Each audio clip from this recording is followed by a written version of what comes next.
Hi, I've got this 6.0 that's a no start when hot. So what I want to cover, because we've already covered the dummy plugs and the coupler and all the other different ones, I want to cover the air leak tests, pretty much how I go about doing it. But what I want to strongly suggest, whenever I get one of these, I don't waste any time. I ask the customer if any work has been done to it.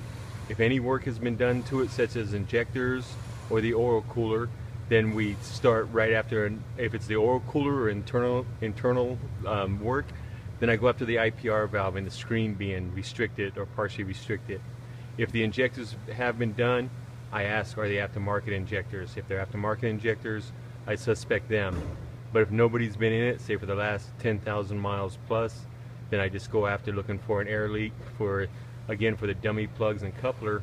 And then what I use here, I take just a regular fitting here that you can get from freedomracing.com and just put your air chuck in it, whatever you have, undo your ICP sensor and inject shop air. As long as you have the cap off here, we can hear this side. We'll also tell if it's in the crankcase, and with the air filter out, we're going to be able to hear over there. So I'm going to go ahead and take the ICP sensor out and inject shop air and start filming again. And I just go ahead and put the shop air in. It doesn't matter if it's 150 psi or not. You figure the system's made to hold thousands of pounds of pressure. We're not going to hurt it with just regular shop air. So let's go ahead and get the air hose on after I snug that up. Okay, I have the fitting in. Let's go ahead and hook the air up. A couple warnings. One, if you hook the shop air up to it, you are pressurizing this system over 100 pounds. If you disconnect the hose and it did not have a leak, you've got 100 pounds of oil that wants to come back out. So I always, if I had a leak, I still would kink the hose or shut the air pressure off for a second, let it bleed back down. But if it has a major leak, it's usually not a problem. I just want to make sure that I warn you of that, just in case it happens, so you're not upset at me. Okay, this one's actually showing up pretty quick. I just hooked the air up. Sometimes these may take quite a bit before it wants to show up. I've left them on here before for 2 to 5 minutes before it wants to show the leak. And also, this engine is hot. If you can, while it's hot, go ahead and do your test, because if that's when it's active, that's going to be most likely where you find it. So here I have this one. It's pretty obvious that I have a leak, at least on this side, but again, I continue to go after everything. So I'm going to go ahead and tear this one down a little further, take the valve covers off, and see what we find and show it. A few pointers. Before I remove the high pressure pump cover, I want to blow all off around here. I take the gap down here and I'll take a screwdriver and I'll clean it out the best that I can. Same way for the front and everything else. And I'll blow the dirt back. And I also leave the turbo drain back tube inside, so I don't blow a bunch of dirt inside the hole. Like if I had it out here like this, I just blow dirt back inside the hole.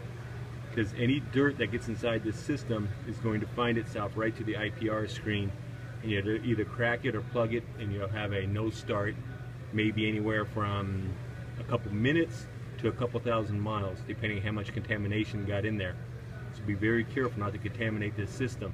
Once you blew the dirt all out of the way, it's time to remove the IPR valve. You have a couple of choices. One, you can get an IPR socket, just like everything else, freedomracing.com. Also, while I'm mentioning freedomracing.com, because I mentioned it, the guys down there, they use my name as a discount code. So if you put Diesel Tech Ron in there while you order anything from freedomracing.com, they'll give you a little bit of a discount. So you can either use a socket, or I've also cut a wrench, just an 1 3/8 wrench, which I'll put on here and take the IPR off when I have the turbo off. Obviously, you can't do this when you're doing an IPR on the vehicle. When you get the IPR valve out, look real close at the screen, make sure there's nothing inside there. Look for cracks or extra debris or anything that causes it. Another pointer, to get these 3 bolts that's underneath the EGR cooler, I use the snap-on. This is a pretty long 8-10 millimeter wrench. So there's the part number on that. And once I crack them loose with this underneath there, I'll use this gear wrench, this one here that has a lock on it, and I'll use this one to go ahead and get these out from the ones that's underneath the EGR cooler over here. With the cover still all the way tightened down, you do have enough clearance to get the very back bolt all the way out, and that's helpful if you want to try to get it out without the it's one less bolt to drop. So I would advise taking it out. In the same way, putting it in, it will go back in with once it covers all the way tightened down and seated. Just gotta make sure you do that. That's the very back one here next to the EGR cooler, and the other ones are loose and left in. The other two, you just got to be careful as you rotate this not to drop one of those inside the engine, because then you're really screwed, because it usually finds itself on top of the cam. So make sure as you rotate this cover to remove it that you don't drop one of those bolts. Okay, with the bolts all off and it's broke loose, this thing, you take it, still have the shield and everything on there. You just want to be careful as you rotate this not to drop your bolts, and bring it out here and get it out. Now, as you notice, this one here has the ear missing off on the back of it, but if that's gone, that makes it a whole lot easier to clear the back of the EGR cooler. So now let's go ahead and air leak this one again. I had to put the IPR valve back in. The IPR valve had to come off, of course, to get the cover off. Okay, with the valve cover off, I'm not sure how well this is all picking up, but you can really hear the leak. If you had an injector, you would see it underneath here at the injector area. So we're going to go ahead and check that out. And we'll also check out the dummy plug here. Just remember, the old dummy plugs are 10 millimeters. New dummy plugs are 12 millimeters with a nylon reinforcement here. Same way with the sandpipe. And then we're going to also check out the STC fitting. Replace the STC fitting with one that actually locks down and is screwed in with an O-ring. Instead of having that snap to connect, we're going to actually have this one here that's secured. We'll go ahead and remove this. Move the dummy plug. As you can see, this one's completely split. It's pretty bad off.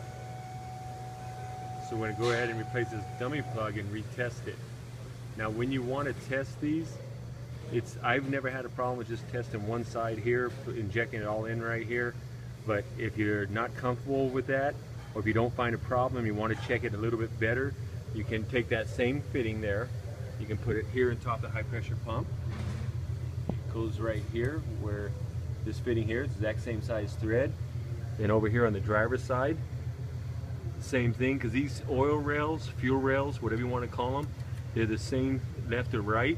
The only difference is back here. This is where the ICP, the injection control pressure sensor, would be when it's on the opposite side. Instead here they put a plug. So you want to screw the pressure, the air adapter back here if you want to try to actually do each side with the most amount of air force there if you want to try it. And also when you do that, check these. At least try to move them here a little bit, both sides, right up here. Make sure that none of these are leaking too. They won't cause a no start, but it will cause a long crank cold. Let me go ahead and put this dummy plug in. I want to show you one more thing about doing these air tests. Okay, I've got the new dummy plug in. Only took a couple of seconds there. I've got that done. I'm not hearing any leak. I've got the shop air reconnected. Well, I mean, let me correct that.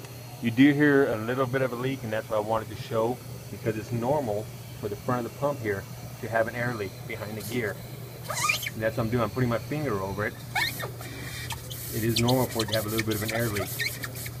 So don't be condemning the pump just because of that. That's normal to have an air leak there. You may hear it or see it, but we're not worried about it. I'll go back after that high pressure pump there and do the coupler on that one. I don't see any leaks on it.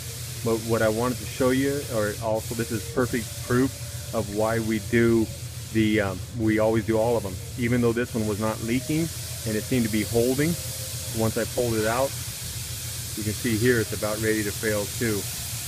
I mean, it's real bad. That's why I always do all of them, so that way you don't get a customer coming back and then just getting a comeback here in another week or two, plus maybe a tow bill. So just do all three. Do the high pressure pump coupler and the two dummy plugs all at the same time. One that builds up to say 400, high threes to right under 500 psi and becomes a no start when hot. You want to air leak the driver's side independent, because sometimes the leak you might have to do that. And one thing I can strongly suggest, is don't overlook the obvious, such as the back here where you have these fuel rail plugs. 99% of them be your dummy plug or your standpipe in back, but then again, don't forget the injectors and don't forget the dummy plugs, like, or the that cap there on this, like shown on this one. Also, something else I can suggest is, since the problem shows up when the vehicle is hot, we checked this truck when it was hot because nothing would show up when it was cold. And just to show you how hot it is right now, this thing's what, 160 degrees, and that's 170 degrees. That's after getting the valve cover off and doing the testing. So this vehicle is hot, but that's when it became a no start. So make sure you check it when the concern is present.